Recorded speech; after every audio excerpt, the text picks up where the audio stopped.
sure looked like the team that was waiting on us here.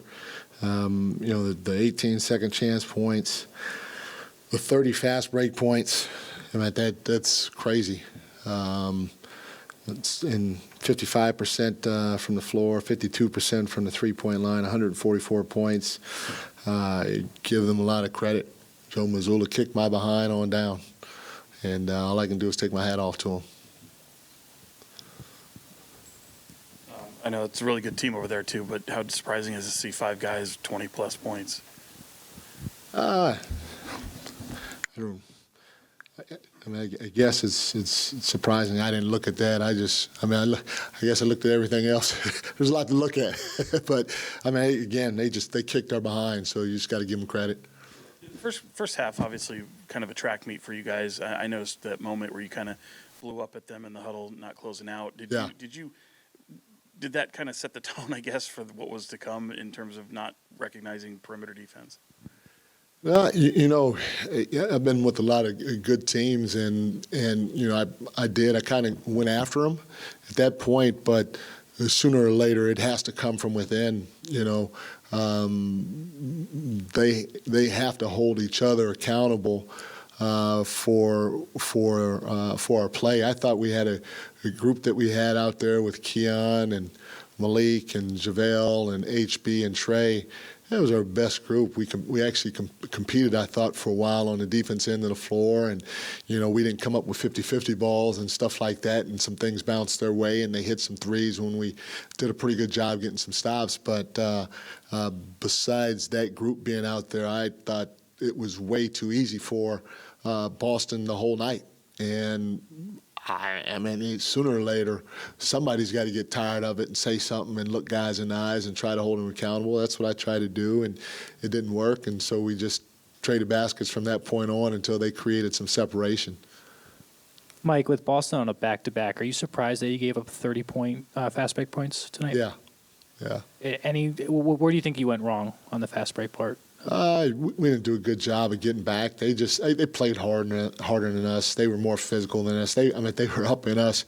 And starting with me, I got to do a better job because, you try to complain to the officials, but they're human. They're going to make mistakes, and it ain't going to change. And I think the more you complain, they're human, so that's the more they're going to try to call things against you, and so we gotta be grown-ups about it, and I gotta leave the officials alone, and because when I start whining, everybody else seems like they start whining, and it's just a snowball effect. And if we're gonna be the team that's supposed to be the physical group out there, then when we face physicality, we got to figure out a way to play through it and just try to play our game and not let it impact us on either end of the floor. Mike, fast start for De'Aaron, obviously, and then I think only 3 field goal attempts in the second half. What did you see happening there? How did they limit what he was able to do as the game went on?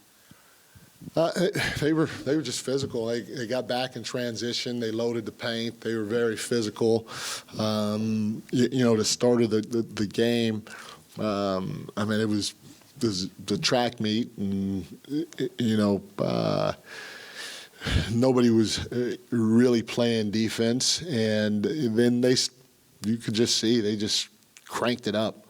And like I said, I started complaining to the officials. We all started complaining to the officials, and they smelled blood, and they cranked it up even higher. And that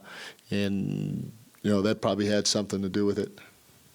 Mike, you've talked a lot about the gap between good and great, yeah. And that gap seemed pretty wide tonight between your team and the Boston Celtics.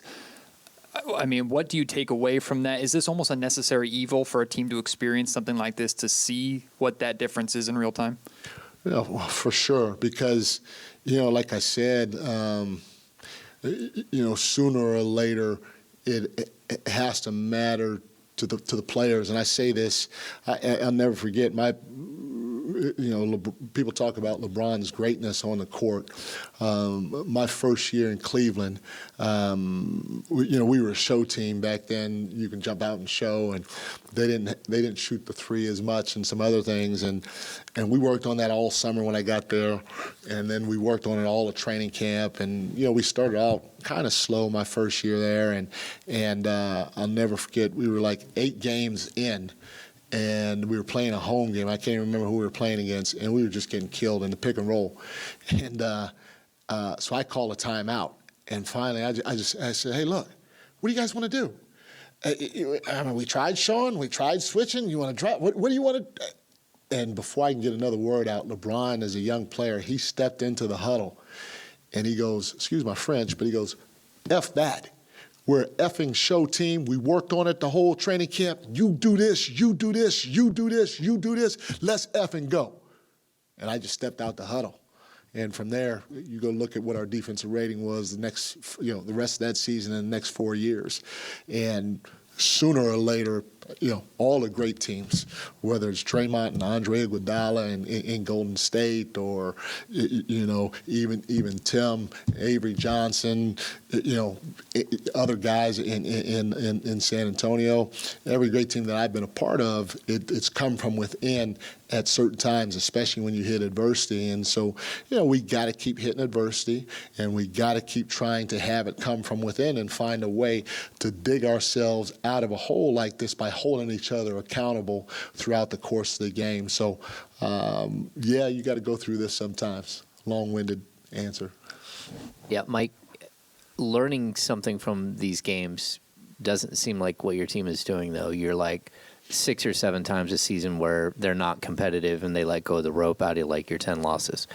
Is there something you're seeing, or is there some way that you can connect with them on that, where they don't have games where it just looks like a complete blowout from pretty relatively early in the game?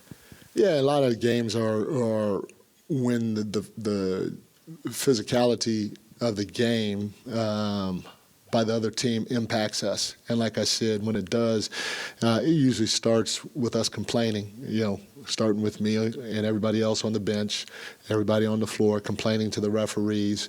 And then the other team senses that, and they just tighten that wrench more and more and more until they finally are able to break loose. And that's what I'm saying. We somehow, some way, have to just lock in on ourselves, hold each other accountable, and go out there and do our job to the highest level that we can.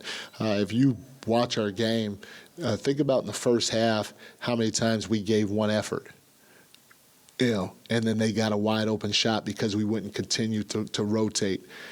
Think about them. How many times did they continue to rotate and even contest late or come up with 50-50 balls?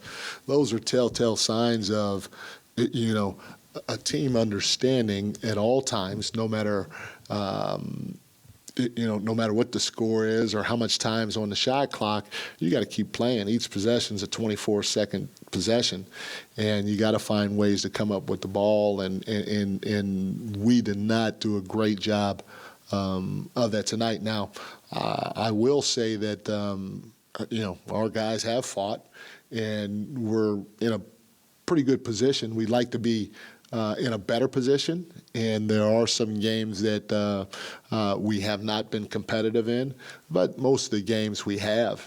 And I'm hoping that we find a way to be more competitive against teams that have given us problems with the physicality level in a 48-minute game. Yeah, Coach, on the topic of it needing to come from within, you've been really complimentary about De'Aaron being the best guy on this team, Yep. and his progress as a vocal leader. Is he the one that you really look at as you want to hear that from? It's got to start with him and Domas for sure, and then from there, we have other veterans that speak up. But then, once it's said or once it's done, especially the guys that are speaking up, they got to go out there and they got to do it. They got to leave the officials alone. They got to play hard. They got to try to execute the game plan. They got to keep talking out there and holding each other accountable, and keep trying to find ways that to get us back in a ball game if we're down big. Thanks, everyone. Thank y'all.